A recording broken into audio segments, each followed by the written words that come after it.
Good day mga ka-sports natin dyan. Team Sweden nasa Pilipinas na, kasabay nga nito ang pagdating kahapon ng Team Vietnam dahil nga nalalapit na ang kanilang laban. At Team Philippines naghahanda na nga rin kontra sa laban nila sa Team Vietnam. Makalusot naman kaya ang Alas Pilipinas? Kampanya nga ngayon ni Coach Di Brito ang makipag-tune up sa mga team na malalakas pagdating sa pro. Nauna na nga dyan ang Signal HD Spikers, Cherry Tigo at Petrogas Angels. Sa kabila niyan ay naging sikreto naman ang mga kaganapan ng kanilang tune-up at hindi nga ito isinapubliko. Hindi nga natin nalalaman kung sino ba ang nanalo. Hindi natin alam kung ang Alas Pilipinas ba napatao ba nila ang Signal at ang Petrogas, or ang Alas Pilipinas ang pinataob. Sa kabila kasi niyan ay wala nga tayong nakikita na resulta hinggil nga sa kanilang mga naging laban sa kanilang tune-up. Bagamat ito ay friendly match lang naman, pero isa to sa mga paraan ni Coach Di Brito para nga masubukan ang ating Alas Pilipinas. Mga fans ng Creamline Cool Smashers at ng Alas Pilipinas gusto ngang mag-tune up.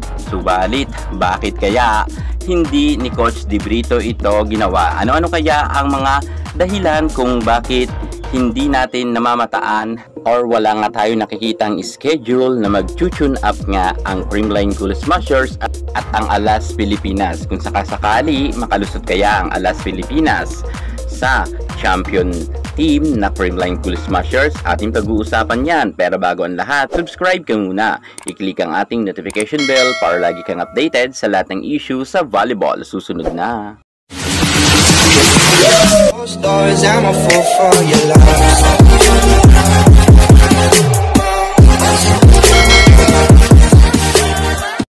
Hirit nga ng mga netizen bago sana raw sumabak sa Team Vietnam ang Alas Pilipinas, sana raw ay kalabanin muna nila ang defending champion na Creamline Cool Smashers dahil isa nga to sa mga pinakamalakas na team pagdating sa ating bansa. Kinakailangan na mas maganda talagang makipag-tune up nga ang Alas Pilipinas para masubukan talaga at masukat ang kanilang kakayanan sapagkat sobrang lakas nga ng Team Vietnam at alam natin yan. Ngunit ayon nga sa mga netizen, mukhang takot daw di umano itong si Coach Sousa Di Brito na makipag-tune up sa Creamline Cool Smashers. Alam naman natin na maiingay ang mga fans ng Creamline at baka malaman nga ng karamihan kung matalo ang Alas Pilipinas ay todo post na naman ang ibang netizen. Narito naman ang sabi ng mga bashers or netizen ng Alas Pilipinas na sinasabi na takot daw talaga ang Alas Pilipinas sa Creamline.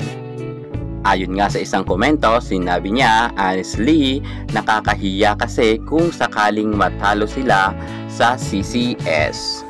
Naniniwala talaga kasi ang karamihan ng netizen na kayang-kaya talunin ng Creamline ang Alas Pilipinas. At eto pang isa, sinabi niya, kasi nahihiya si Di Brito, alam niyang ilalampaso yan ng CCS. Hahaha, real talk. At eto pa nga ang hirit ng isang netizen dahil alam nilang di nila kaya ang CCS. Kaya iniwasan nila, pwede pa. Yan ang kanilang sabi. At bumanat pa nga ang isang netizen na sinabi niya, hindi naman kagalingan ang Alas Pilipinas. At hirit pa nga ng tatlo, sabi niya, kasi takot sila sa CCS, lalo ang coach. Takot sa Creamline baka matalo at mapahiya ang coach ng Alas. Hahaha. Pritong Pilipinas at dapat hindi Alas. So ayan nga mga ka-sports natin dyan, inyo nang nakita or nasilip ang mga reaksyon nga ng netizen. Sobrang dami talagang nagsasabi na kaya raw hindi nakipag-tune up ang Alas Pilipinas dahil takot raw di umano ito sa CCS at baka mapahiya. Ano sa tingin nyo at inyong opinion? Bakit hindi nga nag-tune up ang Alas Pilipinas or nakipag-tune up sa pinakamalakas na team sa ating bansa, ang Creamline Cool Smashers? Kung ano't ano man ang dahilan nila Coach Di Brito, ay sila na ang nakakaalam niyan. Basta support na lang tayo sa laban ng Alas Pilipinas dahil nga mahigpit ang kanilang makakalaban, Team Vietnam. Kaya sana tuloy-tuloy pa rin ang kanilang pag-insayo. Pero much better talaga sana kung mag-tune up nga ang Creamline at ang Alas Pilipinas. Yan muna ang pinaka-latest natin sa mundo ng volleyball. At para hindi ka mahuli sa lahat ng issues sa volleyball, subscribe na. Thank you so much. God bless.